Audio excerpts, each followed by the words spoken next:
بسم یا اللہ الرحمن الرحیم. یا واحد دا یونیک و الہکم الہ واحد لا الہ الا هو الرحمن الرحیم. تمام تعریف و توصیف اس واحد خدا وحدہ لا شریک کے لیے ہے جو ہم سب کا خالق و مالک ہے،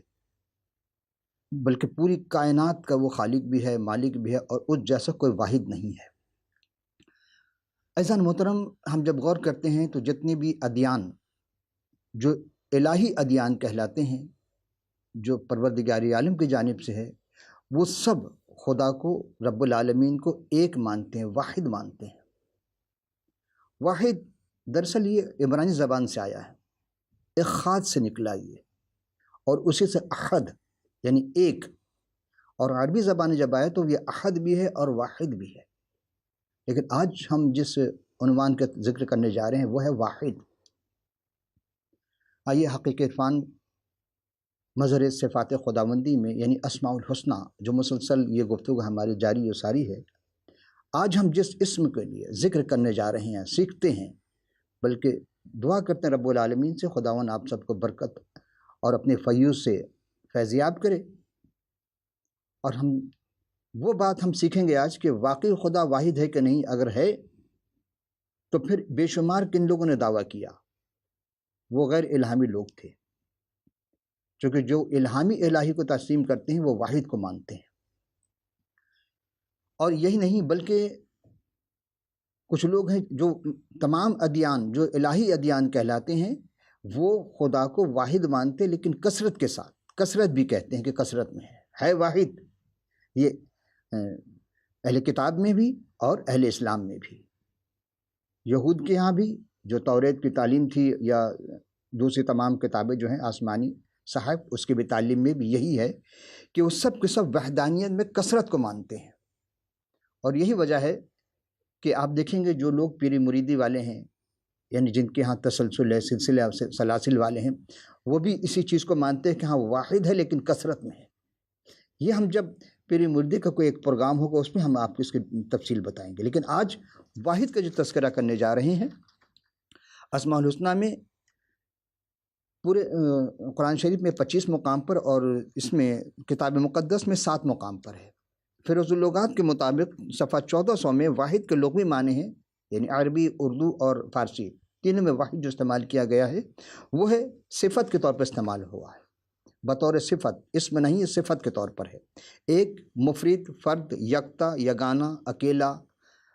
نرا، صرف، محض اور فقط کے لیے بھی کہا گیا ہے، فقط ایک. اور یہ اسماء الہیہ میں سے ایک اسم بھی کہا جاتا ہے، یہ صفات الہی میں سے ہے. عزیزان محترم، ہم جب دیکھتے ہیں تو یہ جو ہم نے سورہ کی تلاوت کی تھی، یہ سورہ بقرہ 2 پارہ ہے اور آیت نمبر ہے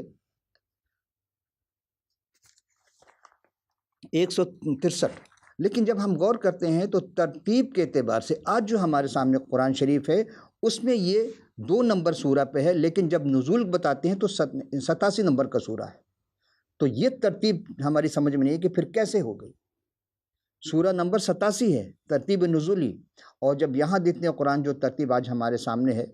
وہ ہے 2 نمبر سورہ، پہلا سورہ فاتحہ اور دوسرا سورہ بقرہ. آئیے ہم دیکھتے ہیں، غور کرتے ہیں کہ توریت شریف اس کا جو سورہ ہے 5واں سورہ، آخری سورہ، جسے استثناء کہتے ہیں، اور عربی میں اس کو تثنیہ، اصح السادس، یعنی اس کے 6 باب کی ہم چند آیت خدمت میں 4 تا 7 4 آیت ہم پیش کریں گے. اسمع یا اسرائیل رب الہنا رب واحد، سن اے اسرائیل، خداون ہمارا خدا ایک ہی خدا ہے، یعنی کہیں بھی اس کو جمع میں نہیں استعمال کیا گیا، واحد خدا کہا گیا. فتحب الرب الہک من کل قلبک ومن کل نفسک ومن کل قوتک، تو اپنے سارے دل اور اپنی ساری جان اور اپنی ساری طاقت سے خداون اپنے خدا سے محبت رکھ. اور 6 آیت میں ہے وَلْتَكُنَّ هَذِهِ الْكَلِمَاتُ الَّتِي أَنَا وَاصِيَ بِكَ بِهَا يَوْمُ عَلَى قَلْبِكَ، اور یہ باتیں جن کو حکم آج میں تجھے دیتا ہوں تیرے دل پر نقش رہیں. یہ بہت بڑا حکم تھا. اور آخری جو آیت ہے 7ویں آیت جو تلاوت کر رہا ہوں وقصاص علی اولادک وتکلم بها حین نجلس فی بیتک وحین تمشی فی طریق وحین تنام وحین تقویم، اور تو اپنی اولاد اور تو ان کو اپنی اولاد کے ذہن نشین کرنا، اور گھر بیٹھے اور راہ چلتے اور لیٹتے اٹھتے وقت ان کا ذکر کیا کرنا کہ ہمارا خدا واحد خدا ہے۔ یعنی آپ کے دل و دماغ میں ہر طرح سب طرف سے ایک ہی بات ہو کہ ہمارا خدا ایک ہی خدا ہے، کوئی دوسرا نہیں، کوئی زیادہ نہیں، کثرت، ایک خدا کو ماننا ہے، وحدہ لا شریک ماننا اسے۔ آئیے زبور شریف اس کے 86واں رکوع اور آیت 9 اور 10 کی تلاوت کرتے ہیں، پھر دیکھتے ہیں کہ اس کے اندر کیا بات بتائی جا رہی ہے۔ دعا کر رہے ہیں جناب داؤد علیہ السلام اس انداز میں کہ یا رب، سب قومیں جن کو تو نے بنایا آ کر تیرے حضور سجدہ کریں گی، یعنی مستقبل کے سارے باتیں ہو رہی ہیں، جتنی قومیں بنتی جائیں گی وہ سب کے سب اس وحدہ لا شریک کو سجدہ کریں گے۔ اور 10ویں آیت میں کیونکہ تو بزرگ ہے اور عجیب و غریب کام کرتا ہے، تو ہی واحد خدا ہے، یعنی جتنے بھی کام خدا نے کی ہیں، واحد خدا ہونے کا یہی دلیل ہے کہ وہ فرض کریں نعوذ باللہ اگر ہم یہ کہتے ہیں کہ دو خدا ہے، ثم نعوذ باللہ، ایک خدا کہتا ہے کہ سورج کو مغرب سے نکالو، دوسرا خدا کہتا ہے سورج کو مشرق سے نکالو، ایک خدا کہتا ہے کہ دن میں چاند نکلے اور دوسرا کہتا ہے نہیں دن میں سورج نکلے، اور پھر دوسرا خدا کہتا ہے نہیں رات میں سورج نکلے دن میں چاند نکلے، تو تضاد ہو جائے گا، لڑائی ہو جائے گی، اور جو جیتے گا پھر وہی ایک جیت سکتا ہے۔ تو اسی لیے خدا جو ہے وہ رب العالمین ایک ہی ہے سب کا۔ یہاں بھی وہی بات بتا رہے ہیں کہ عجیب و غریب کام کرتا ہے، کیسے آسمان کو تانا، کیسے سمندر بنایا، کتنا وسیع ہے، وہ ایک ہی خدا کے ساری چیزیں بنائی ہوئی ہے۔ ہم جتنی بھی چیز پر نگاہ ڈالتے چلے جائیں یہ ساری چیز ایک خدا نے بنایا ہوا، کسی اور خدا نے نہیں بنایا کہ نہیں رات کا خدا اور ہے، دن کا خدا اور ہے، چاند کا خدا اور ہے، سورج کا خدا اور ہے، بارش کا خدا اور ہے، ہوا چلانے کا خدا اور ہے، بچہ پیدا کرنے کا خدا اور ہے، فصل پیدا کرنے کا خدا اور ہے، ایسا نہیں ہے۔ جتنے بھی الہیات کے ماننے والے ہیں، وحدہ لا شریک کے ماننے والے ہیں، جہاں انبیاء مرسلین کے ذریعے تعلیم دی گئی، ایک ہی بات کہی کہ سب کا خدا رب العالمین ایک ہے، واحد ہے۔ آئیے ہم دیکھتے ہیں خروج کی کتاب، یہ توریت شریف کی کتاب سورہ ہے خروج، اس کو رکوع 22 کی آیت نمبر 20 میں ہے، جو کوئی واحد خدا کو چھوڑ کر کسی اور معبود کے آگے قربانی چڑھائے وہ بالکل نابود کر دیا جائے گا۔ یعنی کہ قربانی کر رہے ہیں لوگ، لیکن ایک رب العالمین کو چھوڑ کر، ایک خدا کو چھوڑ کر کسی اور کے آگے جا کے اس کا نام لے کر قربانی کریں کہ فلاں کے نام سے، فلاں کے نام سے، فلاں کے نام سے، یہ قربانی قابل قبول نہیں ہے اللہ رب العالمین کے بارگاہ میں۔ کیوں؟ اس لیے کہ قربانی اگر کی جائے، کسی جانور کا حلال کیا جائے تو اسی کا نام لے کر ذبح کیا جاتا ہے۔ ایسا نہیں ہے کہ آپ کسی غیر اللہ کا نام سے اس کو ذبح کریں، نہیں، وہ قابل قبول نہیں اس کی نگاہ میں۔ پھر جناب زکریا علیہ السلام کے ایک صحیفہ ہے اور انہی کے نام سے ہے، اس کی 14ویں رکوع کی 9ویں آیت ہے، اور خداوند ساری دنیا کا بادشاہ ہوگا اور اس روز ایک ہی خدا ہوگا۔ اس بات کو ہم پھر آگے چل کر اسی پروگرام میں اس کے بتائیں گے ہاں وہ کس کی طرف اشارہ ہے۔ اور رومیوں رکوع 16 آیت نمبر 27 میں ہے، اسی واحد حکیم خدا کی یسوع مسیح کے وسیلے سے ابد تک تمجید ہوتی رہے۔ یعنی کہ انسان اگر اس واحد کو سمجھنا چاہتا ہے تو اس کی عجیب واحدیت کو سمجھنے کے لیے حضرت مسیح سلام علیہ کو سمجھنا ہوگا، اور انہی کے ذریعے سے پھر تمام چیزیں کائنات میں تمجید کرتی رہی ہیں اور کرتی رہیں گی۔ اور پھر پہلا تموتھوس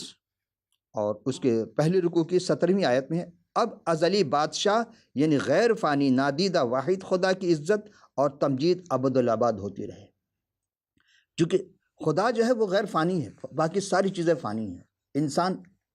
کتنے عرصہ زندہ رہتا ہے، لیکن فخر و مباحت میں ایسا مبتلا ہوتا ہے، اعنان حکومت اگر آ جائے تو سمجھتا ہے کہ میں ہی پوری کائنات کا بادشاہ ہوں، میں ہی خدا ہوں۔ فرعون، نمرود، شداد، یہ سارے، تو یہ جو لوگ اپنے آپ کو خدا کہتے رہے، خدا نے ان کے ساتھ بھی نرمی کی، بہتری، ان کو موقع دیا سمجھنے کا، ان کو موقع دیا بار بار کہ ہاں دیکھو مجھے رب مانو، میں تمہارا رب ہوں، کوئی اور رب نہیں ہو سکتا۔ انسان کو دیکھنے کے لیے وہ آنکھ چاہیے، وہ بینائی چاہیے، بصیرت و بصارت چاہیے کہ اس خدا کو سمجھ سکے، جان سکے، دیکھ سکے۔ اور اب کہ حیرت انگیز اور فضل اگر چاہیے اس کو تو وہ واحد خدا کے ذریعے ملے گی. اور اس کا دل جب یہ ان پہ تجربہ ہوا، وہ کیفیت گزری، تو انہوں نے، ان کا دل چاہا کہ ہم اپنے رب تعالیٰ کی خوبصورت انداز میں اس کی تمجید کریں. ان کا دل چھلک گیا اس کے توصیف و تمجید کرنے کے لیے. اور یہ کہنا مشکل ہے کہ اس حمد کا مخاطب وہ رب العالمین کو کہہ رہے ہیں یا حضرت مسیح سلام علیہ کو. کیونکہ لیکن ازلی بادشاہ کا لفظ جو استعمال کیا گیا ہے وہ حضرت مسیح موعود سلام علیہ ہی کی ذات سے وابستگی ہے جو اس آیات سے ظاہر ہوتی ہے. کیونکہ آپ کو ہی بادشاہوں کا بادشاہ اور تمام شہنشاہوں کا شہنشاہ کہا گیا ہے، خداوندوں کا خدا کہا گیا ہے. کیونکہ کلام میں یہی لکھا، مکاشفہ میں جب ہم 16ویں باب کی 19ویں آیت کو دیکھتے تو اس میں یہی ہے کہ وہ بادشاہوں کا بادشاہ اور خداوندوں کا خدا ہے. البتہ لفظ نادیدہ جو استعمال کیا گیا اس آیت میں کہ غیر نادیدہ واحد خدا کی عزت، نادیدہ نہ دیکھنے والے، تو خدا کا اس لفظ کا بیان کرتا ہے کہ خدا کا بیان کرتا ہے کہ اس لیے حضرت مسیح موعود سلام علیہ کو فانی آنکھوں کا نظر آتا ہے، جو فانی ہے ان کو نظر آتا ہے. یہ حقیقت ہے کہ اور ہم یہ فیصلہ کرنے کے قابل نہیں کہ یہاں ذات الہی سے کون سے اقنوم کو استعمال کیا گیا ہے یا مخاطب کیا گیا ہے، جو ظاہر کرتی ہے کہ ان میں کامل برابری پائی جاتی ہے کہ جو رب العالمین نے خوبی ہے وہی جناب مسیح سلام علیہ نے بھی اوصاف حمیدہ پائے جاتے ہیں، وہ تمام خوبیاں ہیں. ہم اس سے پہلے جتنی بھی اسماء پیش کر چکے، ضرور آپ کو اس سے برکتیں ملی ہوں گی اور آپ وہاں تک اپنے ذہن کو بلندی تک لے جا چکے ہوں گے.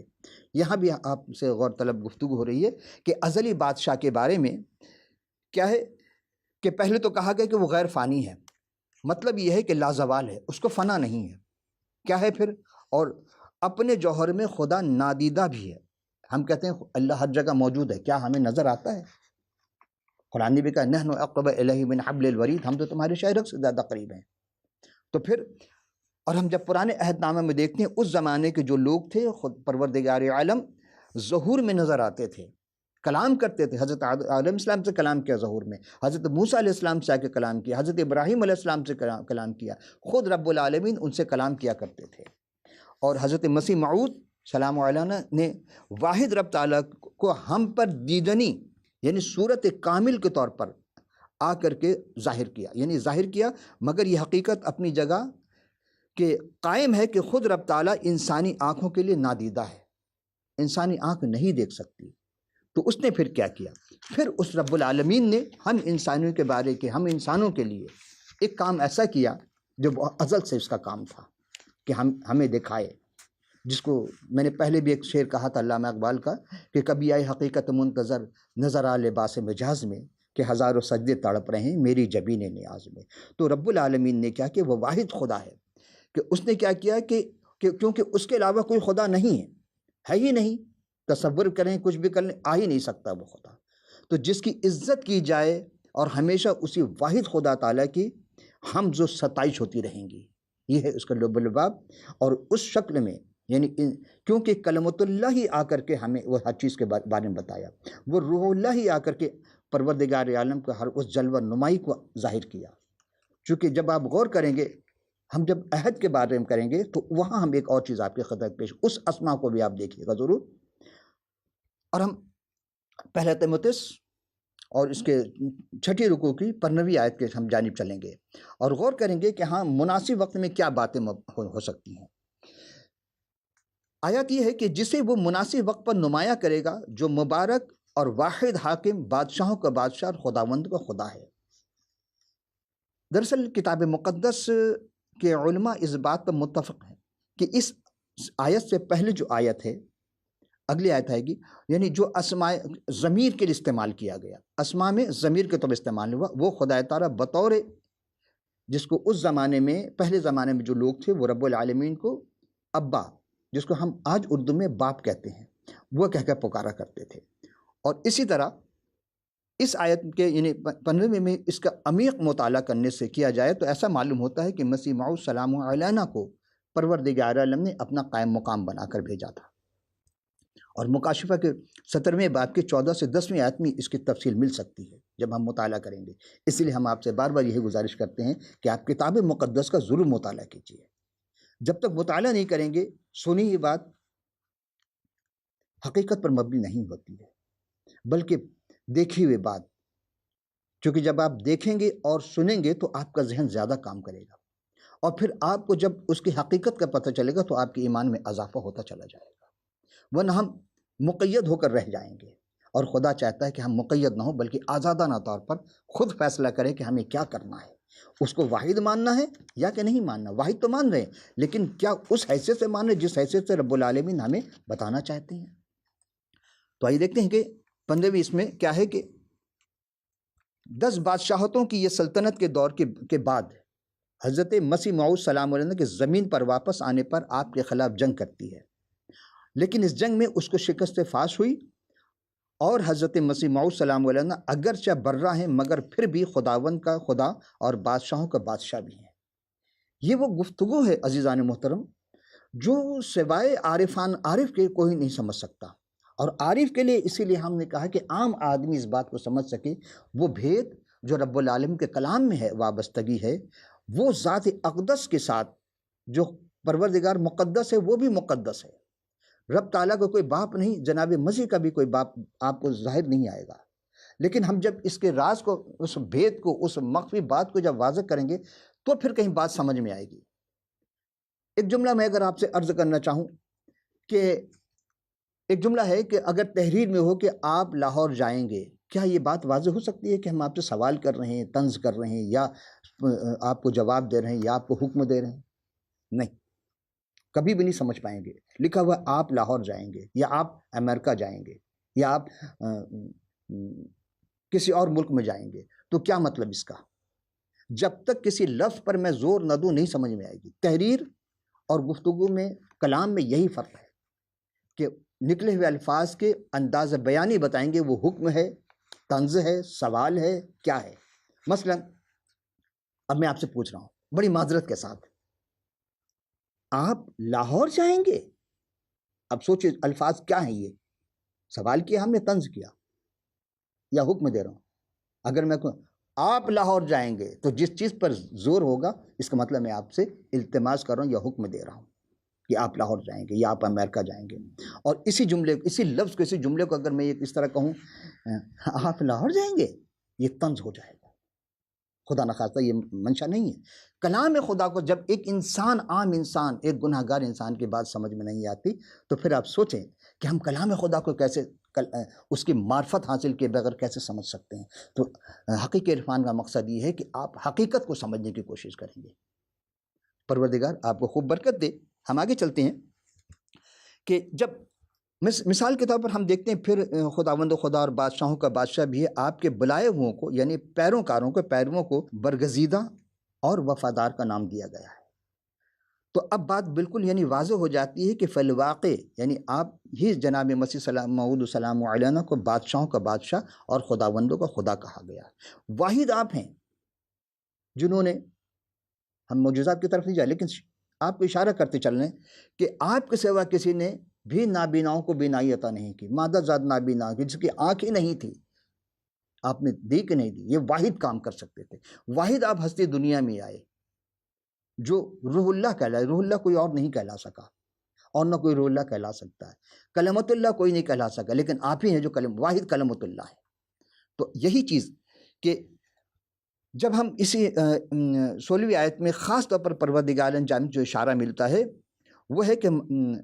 مسیح موت کے ظہور کے وقت یہ لوگ بھی جان جائیں گے۔ کیا جان جائیں گے؟ کہ بقا صرف خدا تعالیٰ کے کو ہے۔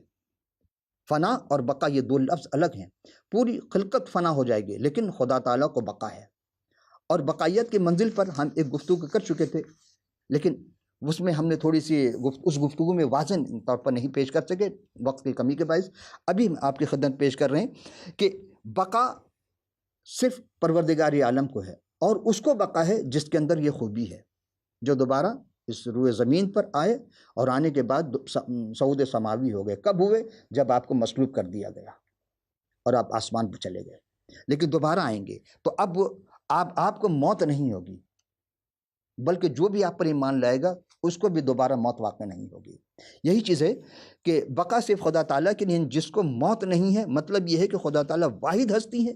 جن کی ذات موت سے مبرہ ہے۔ فرشتوں کو بقا عطا کی گئی ہے، ایمانداروں کو بھی بقا والے جسم عطا کیے جائیں گے، اور لیکن خدا کے ذات میں بقا ہی بقا ہے، تو جس کے پاس بقا ہوگی وہی دوسرے کو بقا دے سکتا، کوئی اور اس کو بقائیت کی منزل پر نہیں لے جا سکتا ہے۔ عزیزان محترم، ہم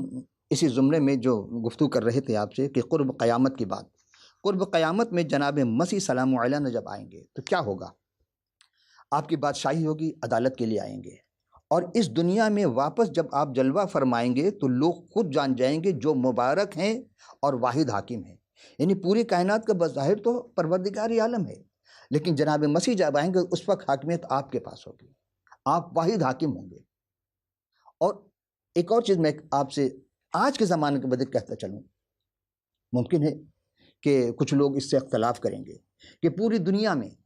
1 یونٹ بنانے کی کوشش کی جا رہی ہے، اس میں اچھے برے سب شامل ہو رہے ہیں، کیا سب اچھے ہیں، سب اچھے ہیں، جو بت پرست ہے وہ بھی اچھا ہے، جو بت پرست نہیں وہ بھی اچھا ہے، ہر سمت سے ان لوگوں کو اکٹھا کیا جا رہا ہے لیکن ایک کے خلاف، اور جس کو خدا نے کہا یہ ہمارا خاندان ہے، ہمارا قبیلہ ہے، جناب ان کا لقب ہی دے دیا تھا یہ خدا کا خاندان ہے، حضرت یعقوب علیہ السلام جن کو اسرائیل کا لقب دیا گیا، اور بنی اسرائیل کو کیا کہا، کیا سب اس کے دشمن ہوتے جائیں گے، اور پھر دوبارہ اس دنیا میں چونکہ پروردگار عالم کے نگاہ میں اسرائیل جو تھے اور ان کی اولادوں کو خدا نے برکت دی ہے، بار بار کہا یا اسرائیل انعمت علیہم، اے اسرائیل تم پر ہم نے نعمتوں کو وا کیا ہے، جتنی نعمتیں ان کو دی ہیں۔ آج بھی دیکھیں پوری دنیا میں بینکنگ کے نظام کو لے لیں، میڈیا کے نظام کو لے لیں، نوبل پرائز کو لے لیں، کس کے پاس سب سے زیادہ ہے؟ راستے ہموار کیے جا رہے ہیں جناب مسیح کے لیے، اب ساری دنیا جو ہے جناب مسیح کے مخالف ہوتی جا رہی ہے، لیکن جو لوگ ان پر ایمان لائیں گے وہی نجات پائیں گے۔ یہاں وہی بات کہ جب وہ آئیں گے تو عدالت کریں گے، عدالت کے دن ہوگا ان کے آنے کا، اس وقت کیا ہوگا کہ جو ایمان لائے گا اس کے لیے رحمت ہی رحمت ہے، لیکن اتنی آسانی سے نہیں، چونکہ ظاہر سی بات ہے رحمت حاصل کرنے کے لیے تکالیف تو اٹھانی پڑے گی، تو تکالیف تو ہے، لیکن آپ کیا سمجھ رہے ہیں ہم تکلیف میں نہیں ہیں؟ ساری دنیا تکلیف میں ہے، خواہ وہ ایماندار ہو یا ایمان والا نہ ہو، لیکن ہم جب غور کرتے ہیں تو آپ دیکھیں گے کہ ایمان والا کو زیادہ تکلیف میں زندگی گزارنی، لیکن سونا کندن بنتا ہے پھر کہیں جا کے زیور بنائے جاتے ہیں، کوئلہ سے ہیرا حاصل کرتے ہیں، لیکن کتنی ہائی ٹمپریچر کے بعد، کتنی حرارت کے بعد، جس کو ہم نہیں سمجھ سکتے، پروردگار علم اسی کوئلے میں ہیرا بناتا ہے۔ ہر کوئلہ ہیرا نہیں بنتا ہے، ہر کوئلے کی قسمت میں ہیرا بننا نہیں ہے، لیکن اگر کوئی کوئلہ کہے کہ بھئی کان ایک، خاندان ایک، سب کچھ ایک، پھر تمہیں اتنی وسعت کیسی ملی؟ تو اس کا کہنا یہی ہوگا کہ مجھے خدا نے اس قابل بنایا، اس لیے کہ سورج کو چھوا کہ ہم نے ابزرو کیا ہوگا، خدا نے ہمیں اس قابل بنا دیا۔ تو جو ایمان لائے گا وہ ہیرا بنتا چلا جائے گا، لیکن تپنا ضرور ہوگا، اس کو کندن بننا پڑے گا۔ اور ایمان کے والوں کے لیے تو لازمی ہے کہ وہ جب تک ایمان کے اس جز کو نہیں سمجھ پائے گا، دیکھیں واحد خدا کو مان لینے سے کافی نہیں ہے، ابلیس بھی واحد خدا کو مانتا ہے لیکن تھر تھر کانپ رہا ہوتا ہے، کلام مقدس میں یہی لکھا ہے، کانپتا ہے وہ، کیوں؟ قرآن نے بھی ایک جگہ یہ لفظ ملتے ہیں، اور ابلیس یعنی شیطان جو ہے، شیاطین جو ہے، وہ کہتا ہے کہ خدا ایک ہے، میں نے تو نہیں کہا تھا سجدہ کرنے کے لیے، وہ بھی کانپتا ہے، بہکاتا ضرور ہے لیکن وہ بھی یہ کہہ کے جان چھوڑا کے بھاگ جاتا ہے کہ جیسا تم نے کیا تم خود بھگتو۔ لیکن ہم جب غور کرتے ہیں کہ جب سب ایک کو مان رہے پھر یہ تضاد کیوں ہے؟ تو ایک کا ماننا کمال نہیں ہے، کمال تو یہ ہے کہ ایمان کے ساتھ ایک کو مانا جائے اور اس کے احکام پر کی پیروی کی جائے۔ عزیزم، ہم جب غور کرتے ہیں تو وہ جو بادشاہوں کا بادشاہ خداوند کا خدا ہے، مبارک کا مطلب صرف ہم سے ستائش کے لائق ہستی نہیں، بذات خود برکت سے معموری ہوتی وہ ہستی کی۔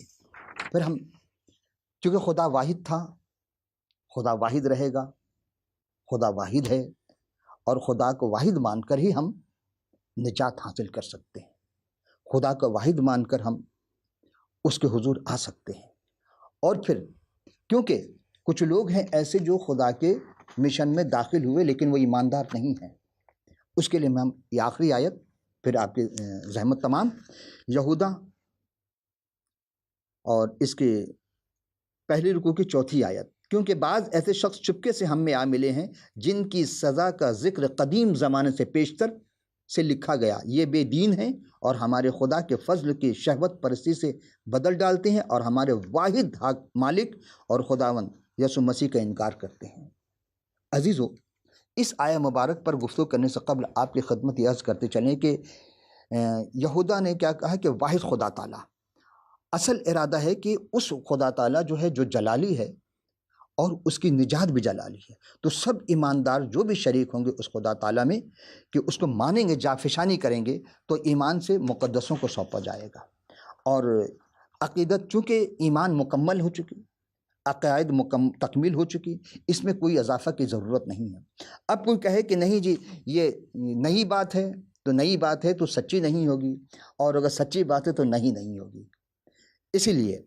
ابلیس کی پوری کوشش ہے کہ پوری دنیا میں ابلیس یہ کوشش کر رہا ہے کہ ایمانداروں کے صف میں داخل ہو کر نت نئی باتوں کو فروغ دیا جائے، نت نئے وہ احکام میں تبدیلی کر کے اپنے انداز میں پیش کیا جائے، تاکہ زیادہ سے زیادہ لوگ خدا واحد پر ایمان لانے والے نہ بن سکیں، بنے ضرور زبان کلامی طور پر، لیکن عقائد میں نہ بن سکیں، ذہنی طور پر خدا کو واحد نہ مانیں، بلکہ وہ بت پرست بن جائیں۔ اور خدا کیا چاہتا ہے کہ ہم بت پرست نہ بنیں، بلکہ ہم اس ایک واحد کو مان کر کے اپنے نجات کے سبب کو حاصل کر سکیں۔ خدا چاہتا ہے کہ سب انسان نجات کو حاصل کر لے، کسی کو قتل نہیں کرنا چاہتا، کسی کو مارنا نہیں چاہتا، لیکن کوئی اگر عذاب میں مبتلا ہوتا ہے تو اپنے ہی کرتوت کی وجہ سے، اپنے ہی حد دھرمی کی وجہ سے، اپنے ہی بات کو منوانے کی وجہ سے، کیونکہ ذہنی طور پر وہ ابلیس کو مان چکا ہے، تو جب وہ ذہنی طور پر ایک واحد خدا کو مانے گا تو پھر اسے نجات ملے گی۔ عزیزو، اس واحد کو ہم مان کر چلیں، جان کر چلیں، ایمان لا کر چلیں، اس کے اقوال پر عمل کر کے چلیں کہ وہی واحد ہے جو دوبارہ آنے والا ہے، اور وہی نجات کا سبب ہے، وہی نجات دہندہ ہے۔ اب یہ آپ کے پر میں چھوڑ رہا ہوں کہ آپ خود کیا فیصلہ کرنا چاہتے ہیں، واحد خدا کو مانیں یا کثرت کے ساتھ، یا واحد خدا کو مانیں اور دوسروں کے ساتھ۔ آج تک کے لیے گفتگو یہاں اختتام کرتے ہیں، اگلی نشست میں پھر حاضر ہوں گے، اس وقت کے لیے اجازت، خدا حافظ و ناصر۔